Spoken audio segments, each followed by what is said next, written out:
second map of the day is Akilon Wastes, spawning up in the top left-hand position as the red Protoss from KT Rolster, formerly Puchil Gob. His name is Zest. Also formerly known as Wookie. Indeed. His opponent, HS, spawning as a blue Protoss on the bottom right position, playing for Kespa Team 8. And I apologize in advance for... I'll probably make a mistake and call him high school at least like 5 times this game. You know, it doesn't matter. People know who you're talking about. He's not Zest, he's not Puchil Gob. It's not like a mistake where we cast a hero versus hero and we start calling them hero instead of saying CJ I don't hero. care how good of a caster you are, you're going to make mistakes in a hero versus hero game.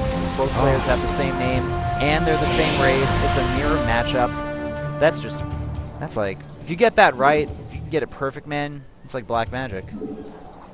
You're at Tastosis level if you can get it right 100% of the time. I think they're amazing, but I don't even know if they'd be able to get that perfect, man. It's just, I think it's just very hard to play. That is quite true.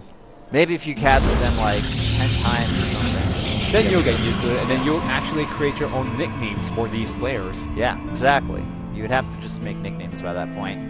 I like that Zest scouting around his base a little bit there after making that gateway, checking for proxies, especially because this is a new player. Zest has no idea how high school plays, so there you go, I already did it, and you know, he's just being safe and checking, and I like what he did there, and I see you're making a counter for me in high school there. That's cute. It's cute, man. Why not? It's a little fun. It's cute. Now, HS over here, he's not scouting around the main base, but he's just saying, well, my opponent's a Baron, and since he doesn't know what I'm going to do, he's going to play as safe as possible. There's no reason for me to scout around for proxies inside my main base. And opting to not scout for the proxies, I would say it's always better to scout for the proxies rather than not, but it's always better to play safe, let's put it that way. Better safe than sorry, guys. Better safe than sorry. You gotta take risks in life, but generally it's better safe than sorry if you're playing a game of Stracraft and you are trying to decide if you want to scout for proxies or not. And as I say that here, it looks like Zest moving across the map here, either scouting for proxies or getting ready to make a proxy of his own. This has to be a proxy. Yep, looks like we're going to see some proxy tech here, guys. Or now, maybe not. Well, we do have the pylon over there. He could warp in Zealous later in the game and trying to do a Zhongli style run-by into the main base. And having a pylon over there... Mind games. Yeah, it's a mind game. You're going to hide the pylon around the map, and you don't have to go for the hidden tech by any means.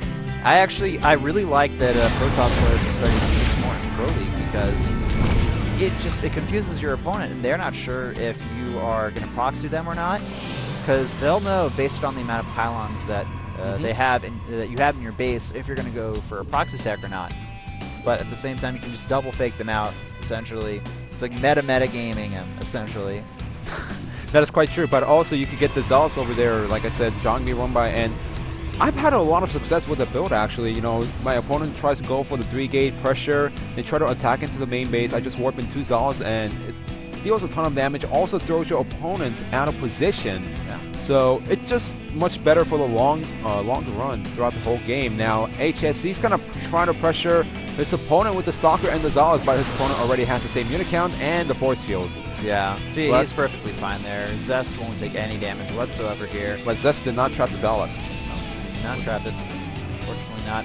Another proxy pylon going down here, and HS looking to get aggressive potentially a little bit later on in this game. He is going for that Dark Shrine, but Zest, what tech has he committed to here? Also going for the Dark Shrine. Now, the real question here is which one of these players will have more experience and make that Robo before the other player? Robo or even a Forge. And look at this. HS is completely prepared against his opponent. He's getting a Robo. His opponent, Zest, he's setting up the 3 gateways. He's going for it, man. This could be bad for Zest here, actually. He could get a loss, actually, just from the DTs here, but you know what? A lot of these players, they're actually just so good that they can force field the ramp in time.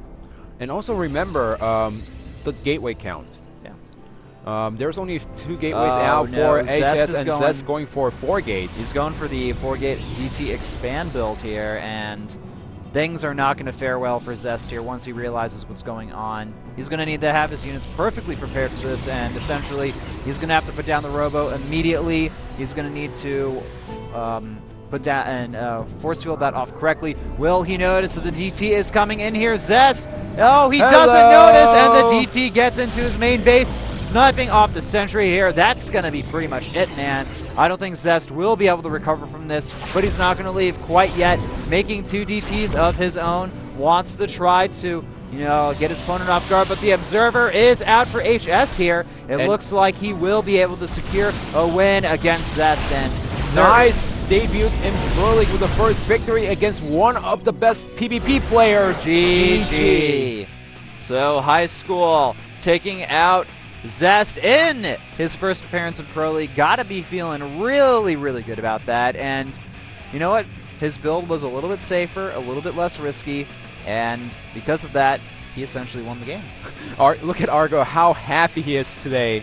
We don't see him that happy usually in Pro League. You know, he's always a fearsome-looking player. Yeah. But with HS taking a first victory in Pro League against one of the best Protoss players from KT roster, Zest. That's definitely a very solid victory.